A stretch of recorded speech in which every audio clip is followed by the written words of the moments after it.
Successful people learn how to make their mind work for them. I'm David Nagel, and this is the Successful Mind Podcast.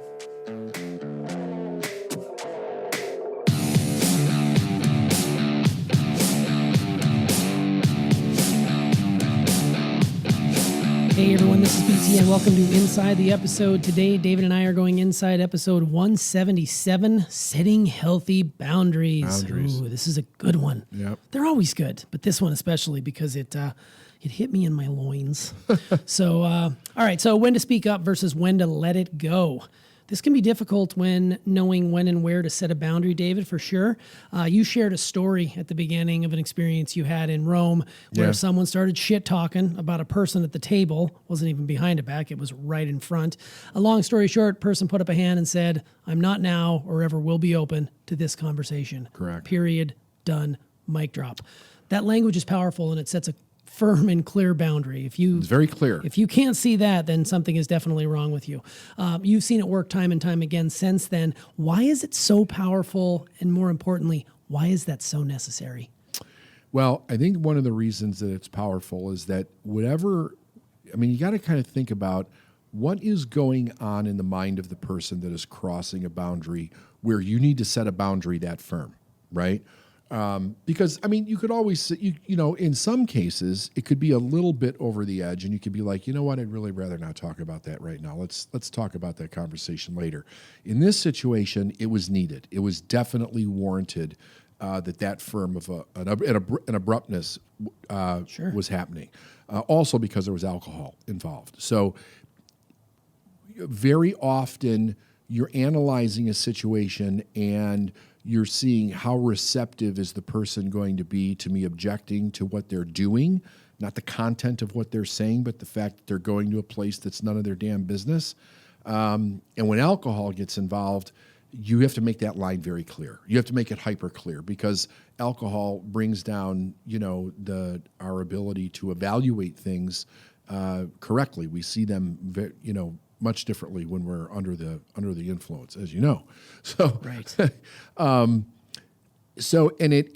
It's needed because people step over that line very frequently. Something is going on inside of them that makes them feel that they have a right to step into your personal life, be a busybody, be a nosy, be a gossip, whatever it might be. And that's why I talked about in there about our value system.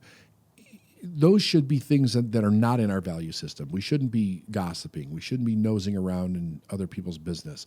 We should really learn to mind our own business and what that is, and not stick our nose into something where we're not invited in, whether it's a conversation or idea or another person's behavior or whatever. But when people do that, it's completely inappropriate. It is completely inappropriate. It is never, ever okay. And obviously, they have not learned that. So the fact that they have not learned it does not give them the right to do it in your life. And that's where the tool, the skill set to maintain your own, well, sometimes it's physical safety, right, in certain situations, and also what's okay with you on every level of your life, right? You need to learn to set boundaries. Otherwise, people will walk all over you. Right, and you will encounter repeat boundary breakers. I mean, there's people that do that all the time.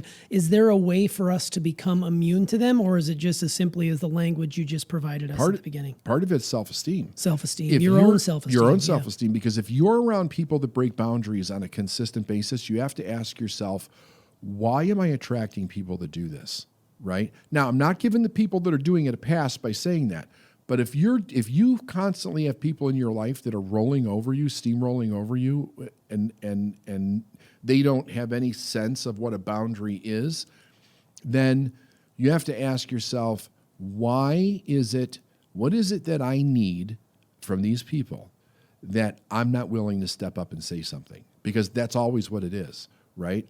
Very often that is how sexual boundaries get broken, where a person really wants the attention, they want the love, and the person's starting to get to the point, the other person is starting to go over the edge with it, a place that doesn't make you feel comfortable, but because you don't want to lose that, you don't say anything, and then before you know it, a boundary is broken. Sure. So it is that neediness that allows that to happen. Again, I'm not making the victimizer right here in this situation. It's not okay. But that's the reason for boundaries, so that when you run up against somebody who is going to try to break it, you can actually stop it and protect yourself. Yeah, and I would pay real close attention to, like, whether it's in the workplace or whether it's in your business, and when you're having meetings, pay attention to like who talks over other people, and if they're talking over other people as well, because this is a level of awareness that I've had just paying attention to myself, because there are some people I will talk over, and there are some people that will talk over me, and I don't really set the boundary, as we'll talk about in a moment, about confrontation and all that stuff. But the big thing for me is just pay attention in your day-to-day where that's happening, and then take it inward and think to yourself, okay, isn't that interesting that I feel steamrolled in this situation? Where do I possibly do that in my life? And where is my self-esteem lacking to the point where I'm not willing to stand up for myself in those situations? So yeah, that's just something to think about when you're having those conversations with people, because I know that you out there listening, you know a person in your life who is a repeat boundary breaker. Absolutely, yeah. Yeah, they're out there for sure. You talked in the episode about we're only taught so much about boundaries as children, and if your parents modeled, weak boundaries, then most likely you yourself do the same in your own life. Are there some indicators that we can be on the lookout for as to where we lack boundaries in our life? Are there any like key indicators that say, ooh, I should probably look more closely at that? Or is it too individualized of a question to ask? I think it's a little of both. But here's what I'll say. So ask yourself, is there anything that you're doing with other people in your life that you don't want to be doing? Because if there is, you're not setting a boundary. You in that case, you may not be setting a boundary for yourself, right? Let alone with other people.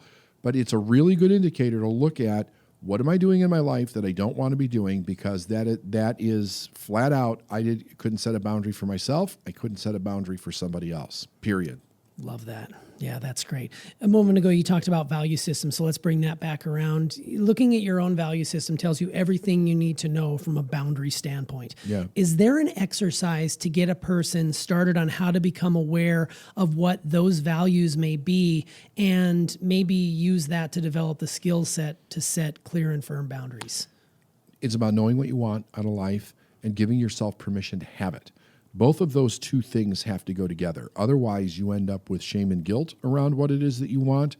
You may have it, you may not have it, but you don't feel good about yourself. One of the notorious things that people do that do not feel good about themselves is they sabotage. By letting other people break boundaries with you is a form of sabotage. By you not setting boundaries for yourself and others is a form of sabotage.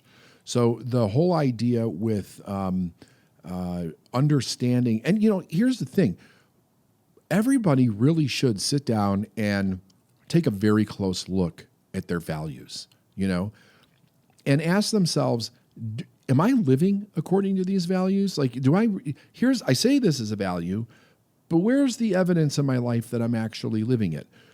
The evidence would be, where am I setting a boundary to what I tolerate and what I don't tolerate in my life, right? If I don't have a boundary there, then I'm going to tolerate something. I'm going to let it in. What would be a reason that we do that? Well, very often we find with people that are tolerating things in their life, something about what they're telling themselves about whatever it is they're tolerating is actually not based in any truth. It's based in some form of a lie or some form of ignorance.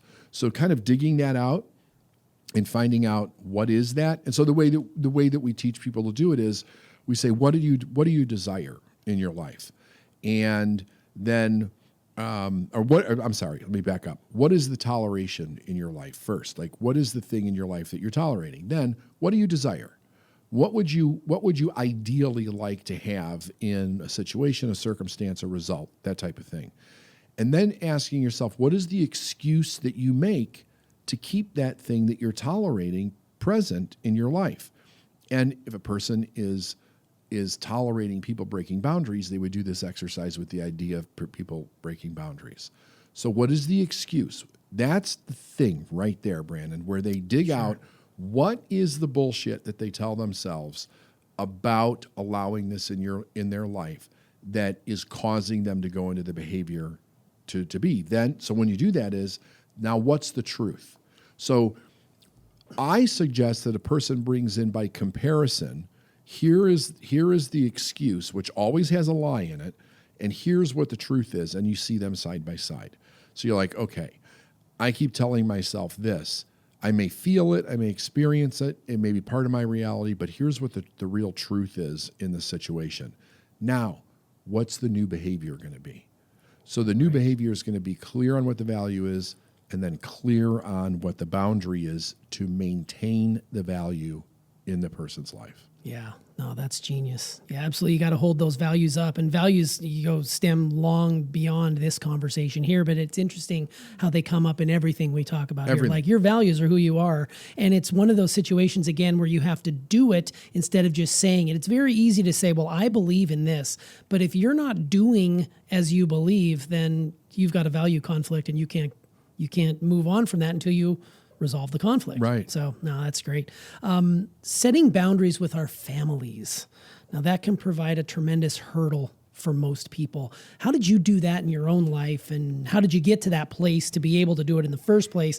And more importantly, how was it received when you set those boundaries? Okay, so that's a lot. I think the first indication was that there were people in my life that were doing things that made me feel uncomfortable, or made me feel angry, or made me feel sad, or made me actually consciously wish that they would stop doing that. And I could not get myself to say anything about it. For the longest time, I didn't understand what was behind that for me. And what it turned out, once I started doing self-improvement, what I realized was I couldn't stand it when somebody was angry with me. I hated it. And the reason that I hated it was because my mother was somebody that you couldn't please. So she was always pissed off about something with someone. If it wasn't directed at you today, it would be directed at you sometime during the week because she was busy directing it at somebody else. But she was not a person who was easily pleased, rarely. And because of that, because you want the love, the nurturing, the acceptance from that person, you tolerate them doing things that you should not be tolerating doing. You lose your own self-respect, and you don't have any respect from anybody else. So when I did that, it was actually quite early on when there was this incident that was going on where my personal boundary, my privacy was being broken on a regular basis. And I requested that she stop doing it. And I was denied that request. So I set a firm boundary when I was 17, and I'm like, I am not tolerating this. And I left home at 17 and didn't go back. And it was it. I'm done. Then we patched that up, over the years. To answer your question, that was the first time. That's pretty evolved. That's pretty evolved for a 17-year-old. I mean, I know that there's a lot of people out there who may have set similar boundaries when they were even younger than that, but that's pretty high level. But I had to have somebody teach me that. I didn't learn that on my own. A therapist taught me how to do that. So sure, you need the help. Yeah, and I did need help. And therapists also said to me, "Are you prepared to leave if she doesn't respect this boundary?" And my first answer was no. And he said, then you can't set the boundary because you don't have anything to set it with. She'll just continue to break it. So people have to be aware of that. Setting a boundary is one thing. How do you maintain it? Yeah, enforcing the boundary. What if the person, they're going to completely fucking ignore your boundary, right? What do? You can say, stop, I'm not open to this conversation ever again. And they could be like, fuck off, and just roll right over you and keep doing whatever it is that they're doing. There has to be something that you have as a consequence or a behavior or an action that you're going to do as a result of that situation. So the advice that he gave me was, he said, you need to be prepared to leave and go take care of yourself. And that was at 17 years old, and that's what I ended up having to do. Yeah, that's great. And I love how you talk about the enforcement of the boundary. Yeah, in a perfect world, you set the boundary and everybody's like, whoa, well, now that you set that, I will no longer infringe or encroach upon that boundary. That's bullshit. More often than not, maybe I'm, exaggerating here, but people will steamroll it the first time around. And you just have to be, like you said, willing to let go of that person or let go of that relationship. There's got to be a consequence for someone who repeatedly breaks a boundary. Absolutely. Yeah. In the episode, you said something, I don't really have a question around it. I just wanted to repeat it. We don't owe anybody anything. I think that is so brilliant. And when you embrace that, you're demonstrating a level of emotional maturity that takes you to a whole new level. So I just love that. And I just had to repeat that. Well, the reason for that, so that was something else that I learned through multiple people as I became an adult and began to study, which was how people will manipulate based on what they've done for you.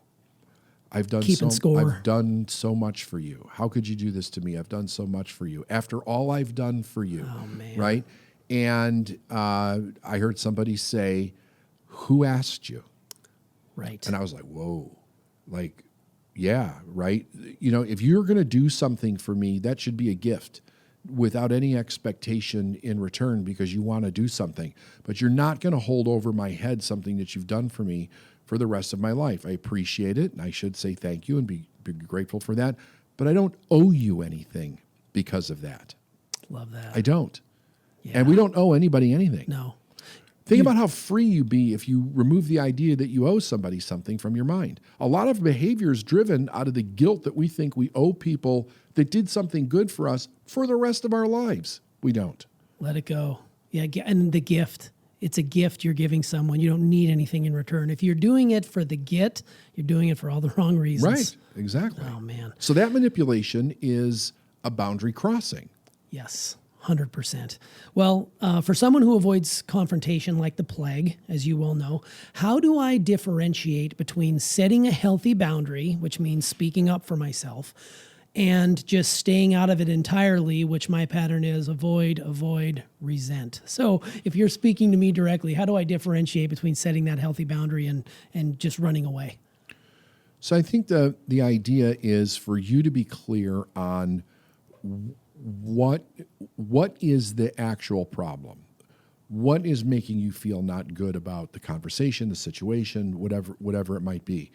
And you getting clear on what do you actually want. Because part of setting a boundary, it doesn't have to be, like I said, it doesn't have to be drama. The person may not even know they're crossing a boundary with you. But you have to know what you want so that you can communicate that clearly. If you're going to say, please don't do this, right? Or maybe it's a way that they're communicating with you. Please don't communicate with me this way. I don't like it.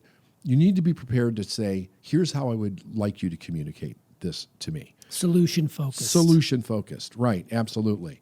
But a lot of people have that issue also, right? Mine was to run away. Mine was to ignore it, to make peace. I would actually go back and apologize. Yes. I'm sorry. And I didn't even do anything. Right? Now, I have no problem saying I'm sorry if I did something, but to think that you go around apologizing because somebody else did something and they're mad at you and you didn't even do anything is ridiculous. So it's about being able to communicate in a way where you say, look, this happened, it's not okay with me, and here's what I need from you in order to change this, and I want to communicate that, and let's have an agreement and work this thing out. That's the healthy way to do it. Yeah, my problem is that I bring emotion into it. And I actually create a story in my head before even considering setting the boundary. And I think it's all stems from like fear of rejection or loss or something along those lines. So I will create this story in my head when if I would just communicate effectively how I'm feeling in the moment, I could in essence remove a lot of that emotion out of it. And then we could reach some sort of a compromise with the boundary because you're approaching it from such a way that, you're just, it just makes more sense. And here's the thing. You're wanting to walk away in the moment. There's nothing wrong with that. And you said that in the episode. That was interesting. You can go and be like, all right, I'm having an emotional reaction about this. I need to remove myself from the situation, let the emotion calm down, and then get down to what's really going on. Then you go reapproach the person and say, look, here's what happened. Here's my problem with this. Let's work this out. I really want to create a boundary here and I need you to respect it. And here's a way that you can respect that for me. Especially since most of the boundary breaking that happens in people's lives is unintentional. It's not like I'm trying to, but you do have the people that do that, right? Sure. So you have to be prepared on how you deal with both.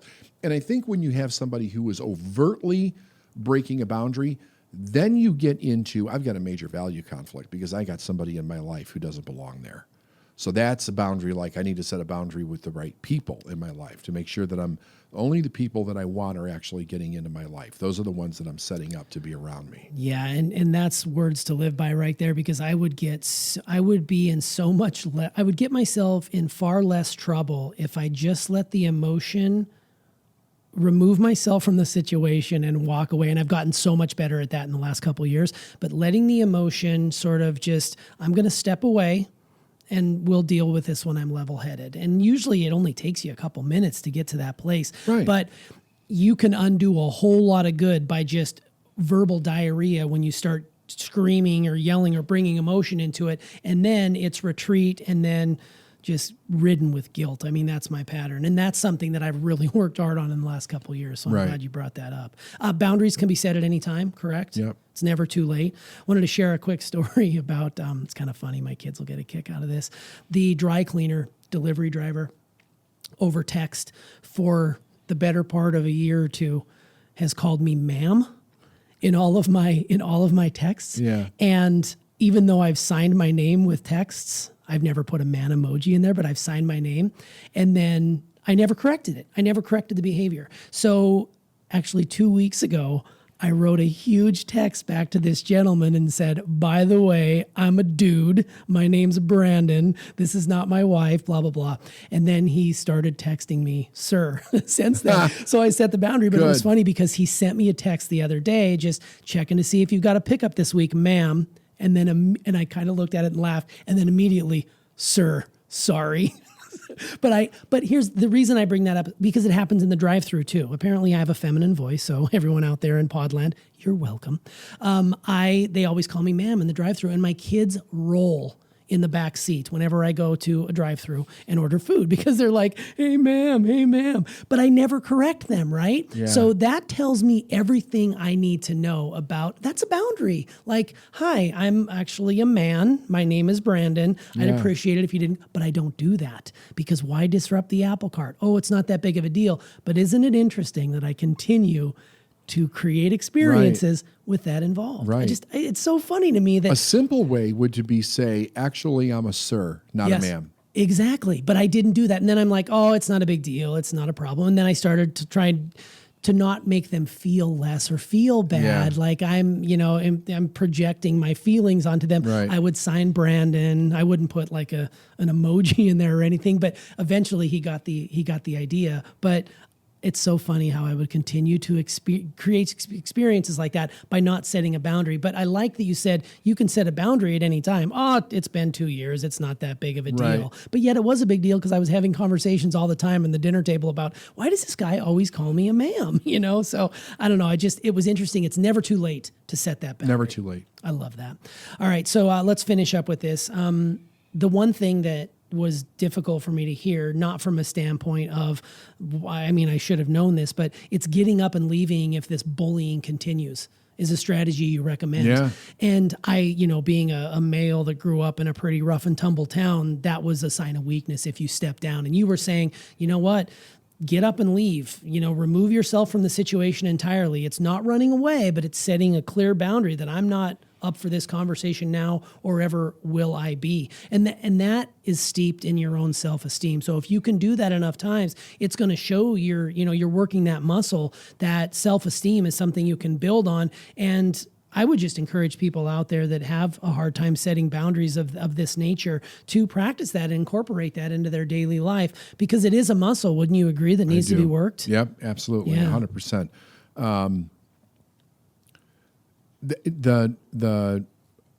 It is saying, I'm not going to tolerate this in my physical presence, right? And that's a strong thing.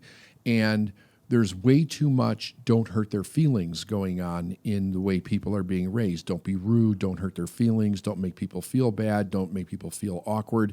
And actually, we need a lot more of it so that it starts self-correcting the behavior that it's intolerable from, the way some people actually behave. So I think it's a good thing. Absolutely. Yeah, this was a great episode, setting healthy boundaries. I'm sure a lot of us I know I personally took a lot from it, and I appreciate the wisdom you brought to it. This was an excellent episode. Thanks for coming inside, David. You're welcome. My pleasure.